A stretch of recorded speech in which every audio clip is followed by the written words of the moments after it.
તો રાજ્ય સરકારના કૃષિ મંત્રી રાઘવજી પટેલની ઉપસ્થિતિમાં જામનગર હાપા માર્કેટ યાર્ડ ખાતે બેઠક મળી હતી। આ બેઠકમાં એક રાષ્ટ્રીય એક ચૂંટણીના પ્રસ્તાવને હાપા માર્કેટ યાર્ડના વેપારીઓ દ્વારા સમર્થન આપવામાં આવ્યું હતું। એક રાષ્ટ્રીય એક ચૂંટણીના પ્રસ્તાવને લઈને તથા લોકોમાં જાગૃતિના આવે તે હેતુથી બેઠક યોજવામાં આવી હતી। આ બેઠકમાં હાપા યાર્ડ માર્કેટમાં વેપારીઓ, હોદ્દેદારો તથા પ્રસ્તાવોને સમર્થન જાહેરમાં કરવામાં આવ્યું હતું।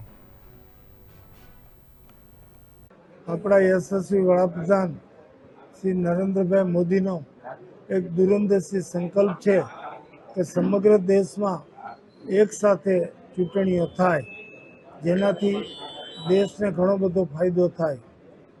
એટલા માટે વન નેશન વન ઇલેક્શન નામનો જે કાર્યક્રમ નક્કી થયો છે, એના માટે કાયદો બનાવવાની વાત છે। એના અંગે પ્રબુદ્ધ નાગરિકો અને જવાબદાર લોકોને સમજ મળે, આ કાયદાની ખૂબી અને ખામીઓ વિશે જાણકારી મળે, એના માટે સમગ્ર દેશમાં બિનરાજકીય રીતે જનજાગૃતિ માટેનો કાર્યક્રમ નક્કી થયો છે।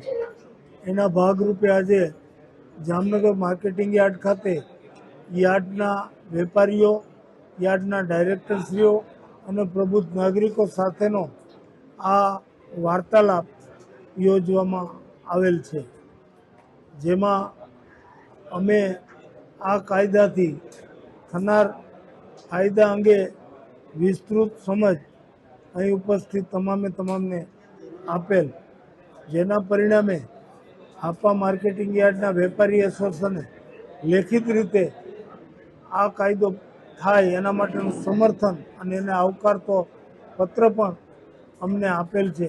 આ રીતે સમાજના વિવિધ તબક્કાના લોકો વન નેશન વન ઇલેક્શનના કન્સેપ્ટને સમગ્ર દેશભરમાંથી સમર્થન આપતા જાય છે, જેના પરિણામે આગામી દિવસોમાં આ કાયદો લોકસભામાં આવશે અને ધીરે ધીરે એની કાયદાકીય પ્રક્રિયા પૂરી થાય અને પછી કાયદાના સ્વરૂપમાં આવે એ દિશામાં કામગીરીના મંડાણ અને એના માટેની લોકજાગૃતિના કાર્યક્રમના ભાગરૂપે આજે આ કાર્યક્રમ યોજવામાં આવેલો।